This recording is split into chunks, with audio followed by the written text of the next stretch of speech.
This is the new Mercedes-Benz C-Class, and it looks just like the last one. But according to Mercedes-Benz, 6,500 parts have been changed or modified in the creation of this.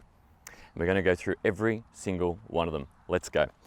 No, we're not. I'm just going to tell you the ones you need to know. I'm going to tell you about the new engines, the new tech, and the new interior and the new styling, the things you need to know.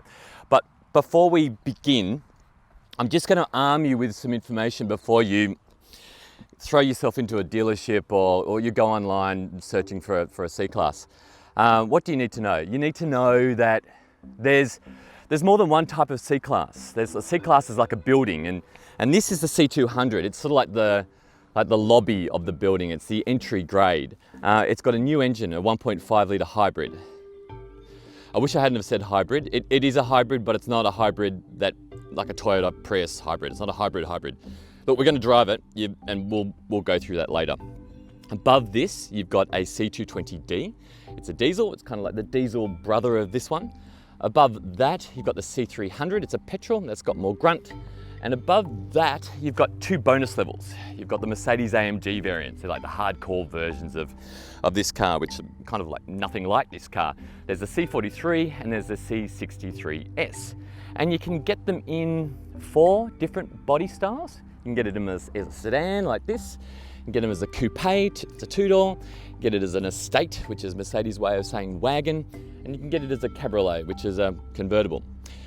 Prices. So how much should you be paying?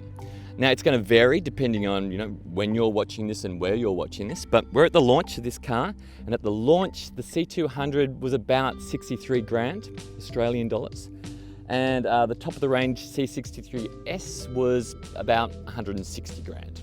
And that's before on roads and everything else you've got to pay to get it out there. That's it. That's what you need to know in terms of the hierarchy of the car. Styling. So 6,500 parts that have been changed or modified. Ben says that amounts to about half the total number of parts that make up a C-Class. Oh look, we're now at the beach. Do you know how many bones are in the human body? 207. Imagine if 103 of those had been changed. You'd be half completely new. That's a terrible example. Anyway, styling. Now, I'm going to point out something which you're never going to be able to unsee again. The first big styling change has been to the front. These new LED headlights. Now, correct me if I'm wrong, but they look like a killer clown smile. You are never going to be able to unsee that now. New bumpers as well. Around the back here, we have got new design taillights as well. They're LEDs. They do look very similar to the last ones, and I had to compare images just to see the differences, but they are different. And also new bumpers at the back here too. There you go. You're an expert on design. That's it. Those are all the changes. One of the reasons why the C-Class has been the most successful model for Mercedes-Benz is because it's just right. It's that sort of, Goldilocks and the Three Bears middle porridge bowl, which is just right. It's not too long. It's a mid-sized, car. It's easy to park. You're going to fit into parking spaces. It's practical. Well, it's not hugely practical, but there's an estate, the wagon, if you want more space. Decent-sized boot, and high-vis vests for everybody. Let me show you inside. Now, the C-Class is also just right in terms of cabin room as well. I'm 191 centimeters tall. It's mainly all legs actually, and that is in my driving position. And check out that. That is a lot of room. Look, it's really only a lot of room because of the way this seat back is contoured like this, but still that helps. Headroom is getting a little bit tight. I've got giant hair, but I don't want it to get any lower than that, and it does. If you get a sunroof in this car, it brings that ceiling height down to about there. No, it doesn't. It's very close though. In terms of amenities, you've got storage in here. There, you've got cup holders there, and up front you've also got space for your phone. There's 2 USBs in there too. I pointed out your phone because your phone, if it's like mine, it's not going to fit up there. That's been frustrating me quite a bit, that I can't actually get my phone to go into that little area in there. 2 cup holders up there as well. What is new up here? It's a 10.25 inch screen, and it's not a touchscreen. For the last day that I've been driving this car, I've been doing this. That does nothing. This is your controller down here. Also new is that it's a 12.3 inch virtual instrument cluster. The previous C-Class had analog dials for your speedo and your tacho, and that is all fully digital, and it's fully beautiful as well. That steering wheel is stolen. They've taken that out of the E-Class, and it's great. It's got these little touch pads either side here, and this one on this side is to control things that go on your instrument cluster, and this side is to control stuff on your nav and your media. I really like it. Okay, also coming standard on the C200 is this Artico upholstery. Artico is Mercedes-Benz speak for leather, which isn't really leather. If you want real leather made from real cows, you've got to step up to the C300. Also standard is dual zone climate control and a 64 color ambient lighting system. I know, 64 colors. Who knew there were that many colors? Should we drive it? Let's do it. Oh, okay, that wasn't a good idea. Let's go. Just give me a moment. All right, this was a bad idea.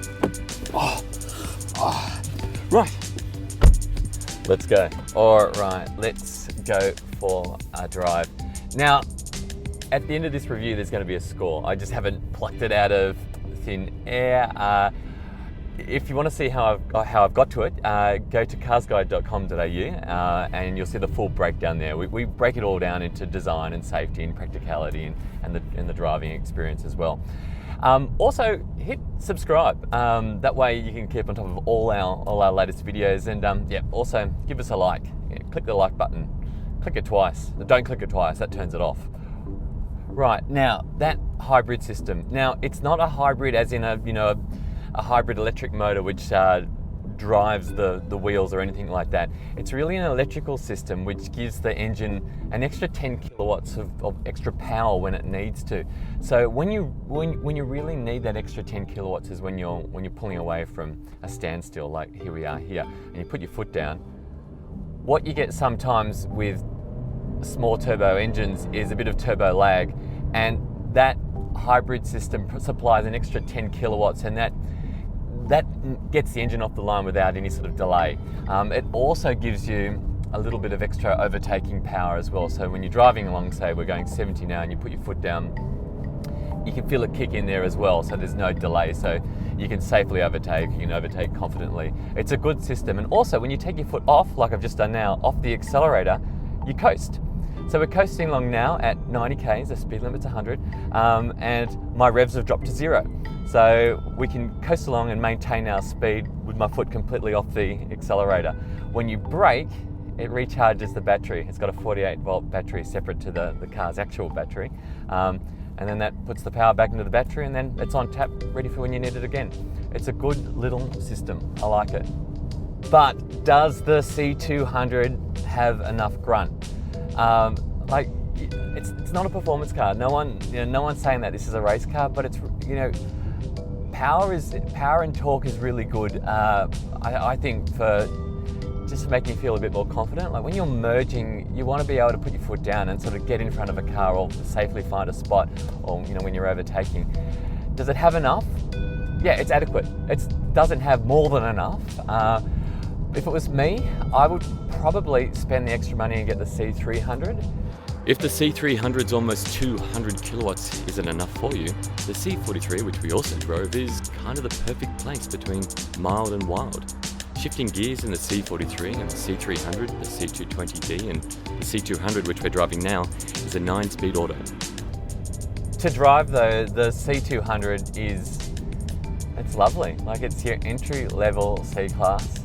This actually does have the dynamic body control optional suspension, and that can firm it up if you put it into sport mode, and in comfort mode it's a lot more cushy. The steering is light, but it's still well weighted. The steering wheel itself feels really good in your hands. It's not too thick. It's a really nicely contoured steering wheel. very quiet cabin. There is a little bit of wind noise though coming from the A-pillars, or I think it's coming from around that wing mirror. But apart from that, it's a really serene experience. Handling is also pretty good. Put into sport, it firms things up, as I said. Rear-wheel drive, that's a good component of a driver's car as well. It's a pretty good all-rounder. The C200 comes standard with 9 airbags and AEB, which is most effective at lower speeds, and blind spot warning. If you step up to the C300, you get a more sophisticated AEB that works with cars that cross in front of you, along with evasive steering assistance and a lane keeping system. Well, in terms of the pricing, and as I said before, it will vary depending on when you're watching this and where you're watching it. The prices are a little bit more expensive than they were before. As I said before, read the full review and you'll be able to see exactly what the price differences are, and also the extra standard features that you're getting on each grade. But I think the prices are justified given the extra bit of equipment that you're getting. And if you're from the United States or from another country, you're going to be probably a little bit jealous that you don't get a lot of this stuff standard in your C200s. The Australian Mercedes people really do spec up their cars. So yeah, I'm talking about the 10.25 inch screen and the virtual instrument cluster. There are some markets out there which you have to option those features. So we're lucky ducks in Australia. Lucky ducks. So there you have it. The completely half new Mercedes-Benz C-Class. You now get more stuff, but it costs more money. Yet, in the whole Mercedes-Benz structure and its prestige rivals, the price is still just right.